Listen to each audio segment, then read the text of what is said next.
Hey guys, Nicole Cooper here, and I am back to my vlog. Last time I did my vlog, I was in Austin, and this time I am back in Memphis, packing. We are preparing to leave. So it has been just weeks of preparation. So I think that was about a week and a half ago that I did my last vlog. So anyway, just a great update. We have a house. We didn't buy though. We're leasing to get familiar with the area and considering where we want to live in the city. But we have a great home and a great area where the kids' schools are right there, and golf course community and all the amenities and fluff and bells and whistles and all that good stuff. So that's exciting. So right now we are preparing. I have a long to-do list, and I didn't sleep good last night. So I'm a little droggy. But okay, I wanted to shoot this quick video though. Just to kind of talk about a blog post that I did yesterday about how the rug is going to be pulled from up under you.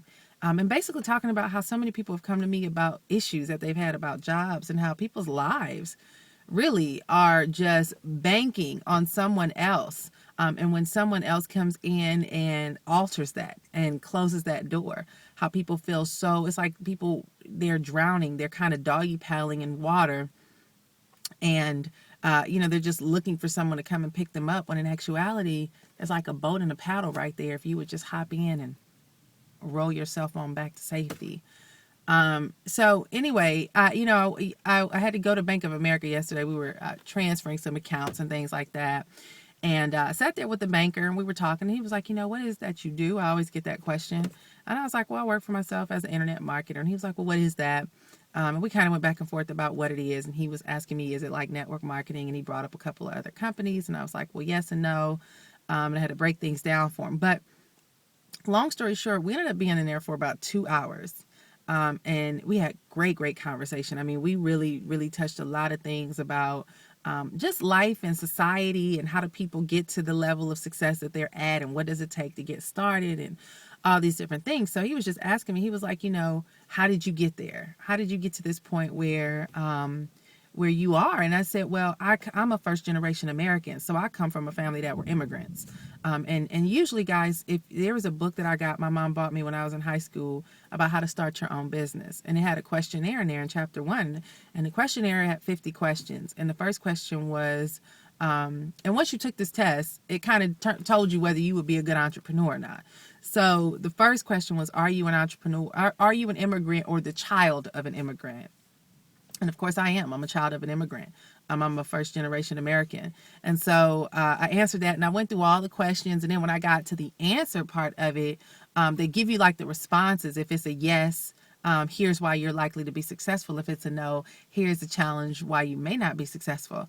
And so it said that immigrants and children of immigrants are way more likely to be successful entrepreneurs because of the hardships that they face from where they migrated from. If you pay attention to your community and those who run the businesses in your community, they're probably foreigners, from Asian countries, Latino countries, even some Middle Eastern and things like that.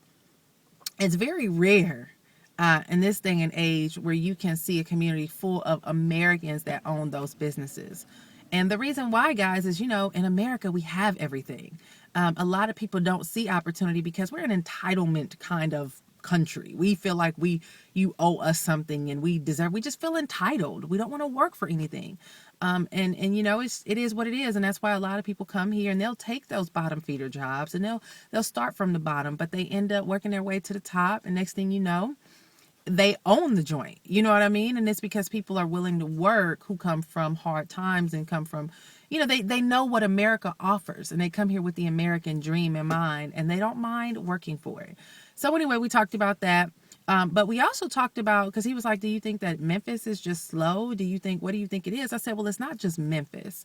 I said, we're in a country, we're in a system that is not designed for you to be massively successful. They don't teach you how to be employers. They teach you how to be employees. They teach you how to follow directions. They teach you how to be told what to do. I said, so most people don't feel comfortable trusting their own judgment. They don't know how to think for themselves. They want someone to tell them what to do and how to do it, and they're willing to sacrifice their life for it in exchange for a paycheck, because people believe in security. They believe that they can't do it on their own. They don't want to take the risk. They don't want to go without. So I'd much rather have someone else tell me what to do, when I can go to the bathroom, when I can take a vacation, when I can live my life, pretty much, or don't live my life in exchange for the paycheck that they give us. I said, so, when you go to school, if you don't follow the rules and if you don't do things the way they want you to do it, they fail you, right? If you don't color on the lines and within the lines, they fail you. If you color outside of the lines, if you think outside of the box and create something outside of the box, it's not following their directions. And so you don't get graded in a way that's based on your creativity and your imagination. You get graded based on what they want you to do. And they kind of set you up that way for the rest of your life. College is the same thing. College does not teach you how to go out here and start companies. Some they're starting to implement programs and things like that now. But for the most part, it's designed on gibberish to go get employed, to go build someone else's empire. So we kind of talked about that for a while. And I explained to him, I said, I'm at a point where I don't necessarily have, or I did not have, the people in my life that can tell me what I needed to do. So I buried myself in books. And I gave him, topics and things that I've read over the years. Of course, the Napoleon Hill books, the Think and Grow Rich, the Outwitting the Devil, the Rich Dad, Poor Dad, the How to Win Friends and Influence People, the Millionaire Fast Lane, the Psycho-Cybernetics, you name it, I probably have it upstairs in my library or in boxes now. But I told him, I said, you have to sacrifice something to replace the information that you've been taught with the information that you need to get you to where you want. Because at the end of the day, those who succeed, the difference is exposure. They've been exposed to something that made them curious enough to go dig for the information. And that's pretty much how I got here, is driving through. Me and my mom talked about this yesterday. I'm like, Ma, you have no idea the gift you gave us by just exposing us. My mom used to work for Payne Weber in the 80s, and when the stock market was really big, the whole Pursuit of Happiness kind of thing. When you guys saw that movie, my mom was the secretary in there. So she worked with all the big stockbrokers and things like that, and made good friends with them, and they would invite her to the Christmas parties and things like that. So she had a chance to see how these people were living. And in the 80s, stock market was huge. So they would be in Beverly Hills and Pacific Palisades and Malibu, Santa Monica. So she would go there when there were different company events, but she would always take us there as well, so that we can start seeing what different kind of homes were out there. And we would just drive. She loved looking at houses. And just that little bit of exposure, where I said to myself, what do these people do for a living, has positioned me where my curiosity caused me to go dig deep and research and try to figure out how to do what they're doing. So anyway, just wanted to share that with you guys, that you have to be curious enough to go dig for the information that you need. It's raining out here. My husband is walking the dog, so I got to go pick him up. But I'm going to piggyback up on this again. But what I want to encourage you guys to do today is order 2 books. Think and Grow Rich and Outwitting the Devil. And another one is The 50th Law by 50 Cent and Robert Greene. Amazing book. So anyway, let me go and get my husband out of this rain with the dog.